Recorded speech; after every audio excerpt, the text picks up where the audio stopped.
नमस्कार साथियों, स्वागत है आपका अमृत ज्ञान गाथा में।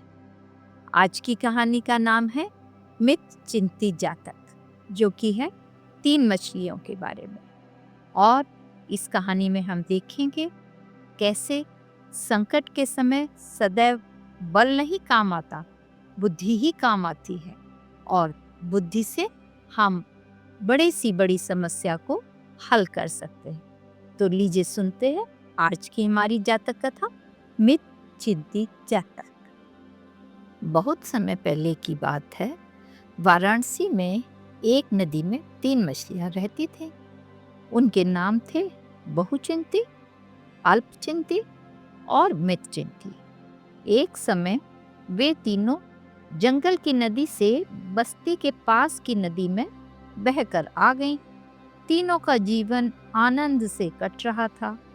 एक दिन बुद्धिमान मछली, जिसका नाम मितचिंती था, ने कहा, यह बस्ती है, यहाँ पकड़े जाने का भय है, क्योंकि मछुआरे मछली पकड़ने के लिए नाना प्रकार के जाल आदि फेंककर मछलियाँ पकड़ते हैं।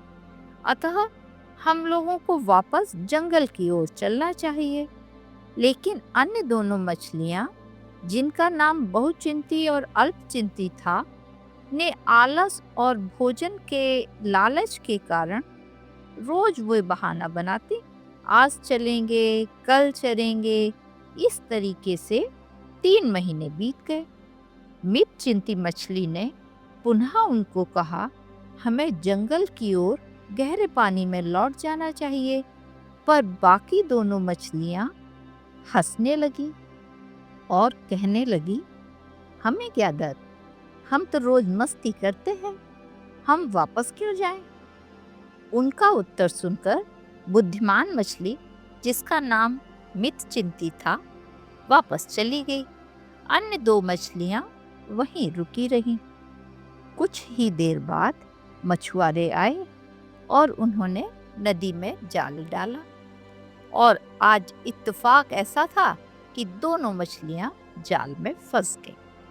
अब उनको मितचिंती मछली की याद आई, क्योंकि उनको अपने बचने की कोई राह नजर नहीं आ रही थी। वे नहीं समझ पा रही थी कि अब हम कैसे बचेंगे। लेकिन बुद्धिमान मछली मितचिंती अभी ज्यादा दूर नहीं गई थी। यह देखकर कि दोनों मछलियां जाल में फंस गई हैं, उसने एक युक्ति सोची, एक उपाय सोचा।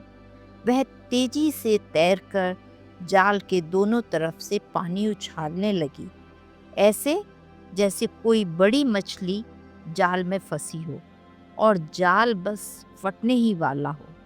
मछुआरे ने देखकर सोचा, अरे, लगता है कोई बड़ी मछली फंसी है, जल्दी से देखता हूँ। और जैसे ही उसने जाल का एक सिरा ऊपर उठाया, दोनों मछलियां चुपचाप जल्दी से पानी से निकलकर भाग गईं और इस प्रकार अपनी जान बचाई। पर सबक तो उन्हें मिल ही गया था कि समय रहते जो चेत जाए, वही सच्चा बुद्धिमान होता है। ये थी आज की कहानी। आपको कैसी लगी? इससे हमने क्या सीखा? इससे हमने सीखा कि सूझबूझ से किसी भी समस्या का समाधान निकाला जा सकता है। और आलस और घमंड, यदि ये हम नहीं छोड़ेंगे तो हमारा नुकसान निश्चित है। जो समय से चेत जाए, वही असली बुद्धिमान है।